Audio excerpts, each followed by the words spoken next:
Hello দর্শক বন্ধুরা, আমি আজকে একটা নতুন দাদা নিয়ে আসছি আপনাদের মাঝে। এই দাদাটা এখন আমি একজন পথযাত্রী বাড়ির কাছে জিজ্ঞাসা করব, সে যদি এই দাদার উত্তর দিতে পারে তাকে আমি 100 টাকা পুরস্কার দেব। আপনি বাজার যাইতে আছেন? হ্যাঁ, আমি একটা দাদা জিজ্ঞাসা করবো আপনাকে, আপনি যদি দাদার উত্তর দিতে পারেন এই নগদ 100 টাকা পুরস্কার পাইবেন। ঠিক আছে। দাদাটা হইল গিয়া, এমন কোন জিনিস আপনার কিন্তু মানুষ আপনার চাইতে বেশি ব্যবহার করে? আমার জিনিস। হ্যাঁ, আপনার জিনিস কিন্তু মানুষ আপনার চাইতে বেশি ব্যবহার করে। তাই হ্যাঁ হ্যাঁ। আমি যে সকাল সন্ধ্যা আমি নিজে খরচা করি আর তুই মাইসের কাছে আমি বেশি করি। না না, এটা না না, সেটা তো একটা উত্তর না, এটা তো একটা প্রশ্ন না।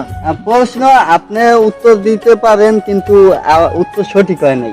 ও, সঠিক আছে। না, সঠিক হয় নাই। আমি এখন অন্য একজনের কাছে যাব, দেখি ওই যে এক ভাই বসে রয়েছে, হ্যাঁ, দেখি সেই ভাই পারে কিনা। আসসালামু আলাইকুম ভাই, আপনাকে ওয়ালাইকুম একটা আসসালাম। দাদা জিজ্ঞাসা করবো আমি। জি আপনি বলেন। যদি উত্তর দিতে পারেন তাহলে আমি এই 100 টাকা আপনাকে পুরস্কার দেব।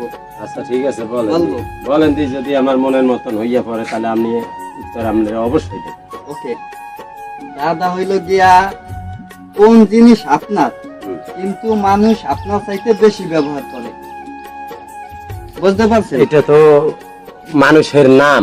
মানুষের নাম। মানুষের নাম। মানুষের নাম। এখন এটা কেমন হইলো যদি একটু আমার দর্শক বন্ধুদের বুঝাইয়া মানে বলেন। আপনি একজনকে খোঁজ করতেছেন, তার নাম ছাড়া তো আর খোঁজ করতে পারবেন না না। না না, এর জন্য তার নামের প্রয়োজন, মানুষের প্রয়োজনের চাইতে তার নামের প্রয়োজন বেশি। নামের প্রয়োজন। হ্যালো হ্যাঁ। দর্শক বন্ধুরা, এই এই ভাইয়ের জন্যে- উত্তর সঠিক হয়েছে, এই 100 টাকা ধরেন।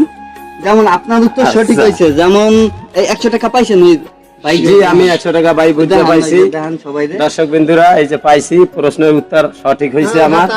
প্রশ্নের উত্তর ঠিক আছে। হ্যাঁ, প্রশ্ন উত্তর ঠিক আছে। আচ্ছা। যেমন আমি যদি আপনাকে খুঁজি, আপনার নাম তো আপনি বলবেন না জীবন একা একা। না না না, সেই কারণে আপনার নাম মানুষ বেশি বেশি বলবে, প্রকাশ করবে, হ্যাঁ। বেশি প্রকাশ করবে। থ্যাংক ইউ ভাই, আপনার উত্তর সঠিক হয়েছে। ধন্যবাদ ভাই, ভালো থাকবেন। ধন্যবাদ।